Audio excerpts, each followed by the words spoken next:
February ni thum sang ni somni paruk ania Mizoram chimlamin kol phetha niang narzoka annei theina na 132 kV substation ti puitlin nan cheng nuai somkwa chuang sen bel alangai longtlai bul chon huwa 132 kV substation sakne chu tukin khan Congress member longtlai OS Bill 2 MLA Pusi Ngun Lian Chungan tloin Mizoram chimlam longtlai le siha district 10 kol phetha niang narzok annei theina na malak na ommek le na engemozat zo fel ani to chu lomom ati thu asoya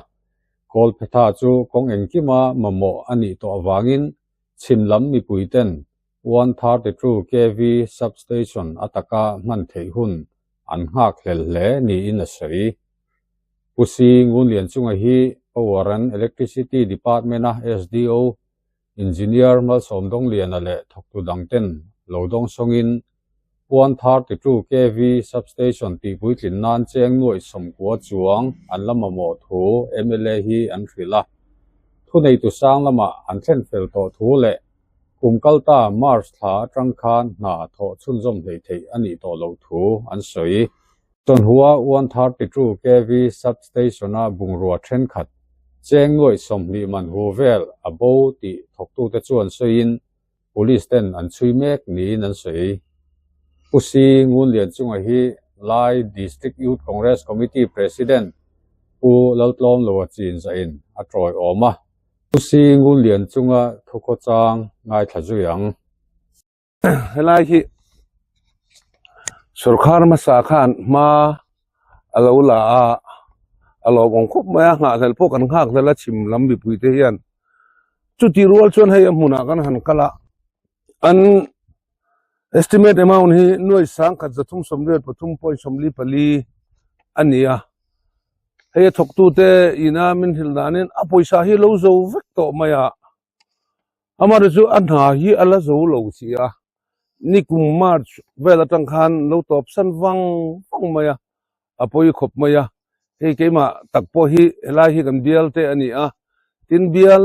mai pi alama chim pa kania helam MLA kania lo ngai ven dai to tur kan ni line na chang kan lo the lova tin department lam ten kini opposition te kan ni wangin engma chanchin min lo hil big lem lova ruling lam MLA te chu lo hil ne om takania hemi complete na tan hianin cheng tampo ngai to lo crore khatvel te chuanin helai 132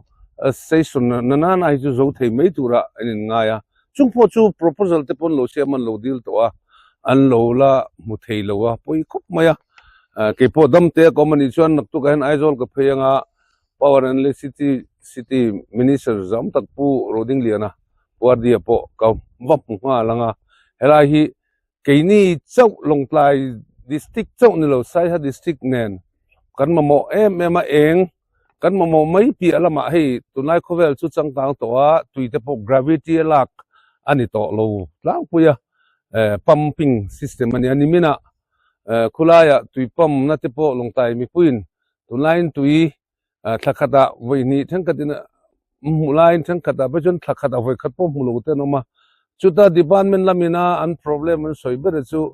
power hi kan du huna kan mu thei lova pam kan du huna chumi man so mi puin har satna kan nei ni entia ni khada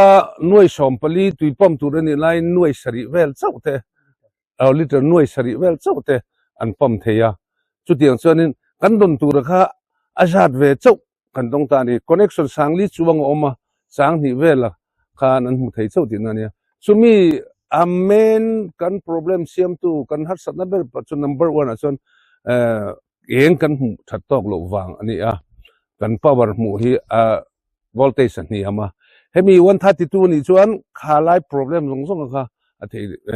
solve dona lunglea te aizola te chon 24 hours dakar sumni le pali tu an pam the line ke ni chuan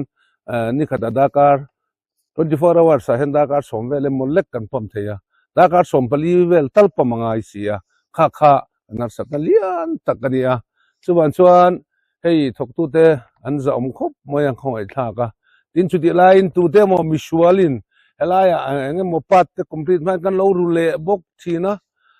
apoi kati khop maya hai tuna kan thomak tin helai hi lo pe po ni la hemi align pui khoiwa tanga helai lo galna rui pui ate po hi upgrade angai dona hemi tan te po hian sum te po enge mo za tangai don he kan sia long tai chimlam pang phei chu khoiwa tanga chimlam chu ro sur do ja thimani ringot maya ro sur hlau thina kha align te tok lowa an soi be khat pe ka soi pui to minister pun house te po kan soya